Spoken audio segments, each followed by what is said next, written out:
Bonjour, je suis Philippe des établissements Duraplace et aujourd'hui nous allons parler des cuves de transport d'eau.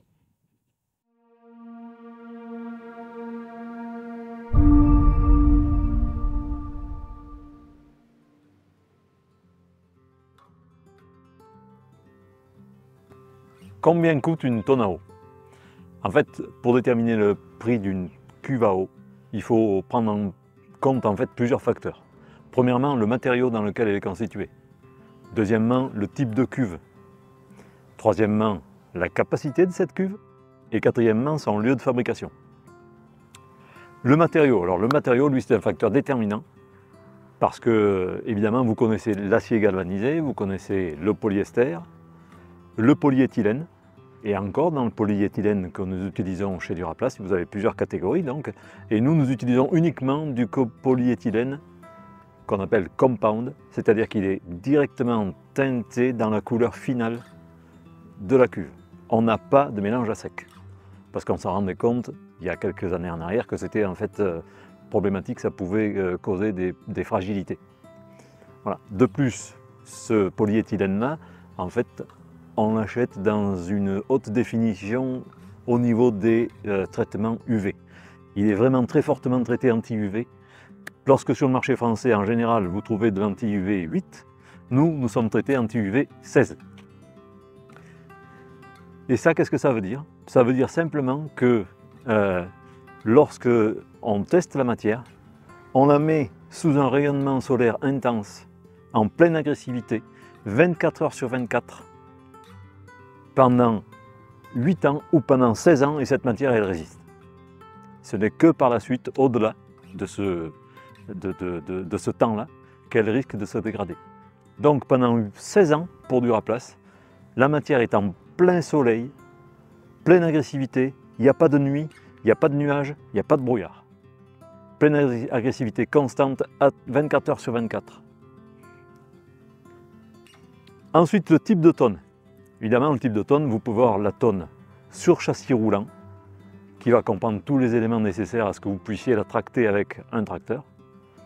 Vous pouvez avoir la tonne un petit peu plus simple sur un châssis palette, qui lui va permettre de manipuler plus facilement la cuve et de la sangler plus facilement sur un châssis de plateau à fourrage par exemple.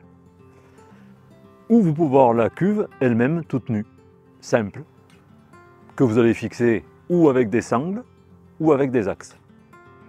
Chez Duraplace, nous avons choisi une fixation par axe au pied de la cuve. Et ça c'est important parce que ça permet une bien meilleure stabilité. Ensuite, vous avez la capacité de la cuve.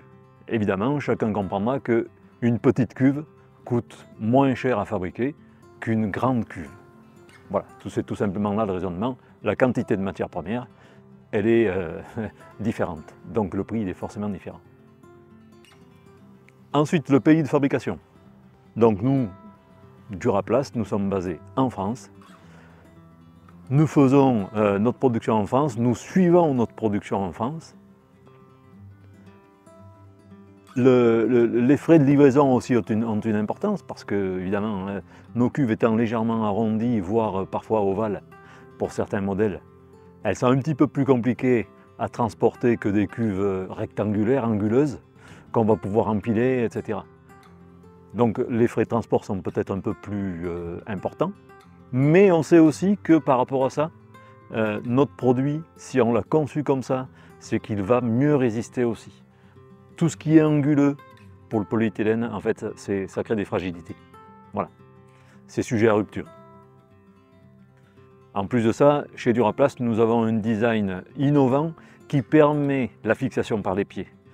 Et on passe des broches métalliques dans les pieds de la cuve. Ce système-là, ça s'appelle Rapid Mount. Donc on a une bien meilleure stabilité de la cuve, bien mieux arrimée. Et on n'a pas besoin de sangles, parce que les sangles vont venir par-dessus la cuve et vont avoir tendance à l'écraser un petit peu, on ne peut pas forcer beaucoup. Donc ça va bouger. Tandis que par les pieds, ça ne bouge pas. La structure de la base de la cuve, elle est renforcée pour qu'on tienne par les pieds et qu'en plus, on puisse faire l'adjonction donc de ces systèmes anti-ballants qui sont moulés aussi entre les pieds de la cuve et qui stabilisent le produit. Lorsqu'il est dans le fond de la cuve, il ne peut pas prendre d'élan, il est ralenti dans ses mouvements.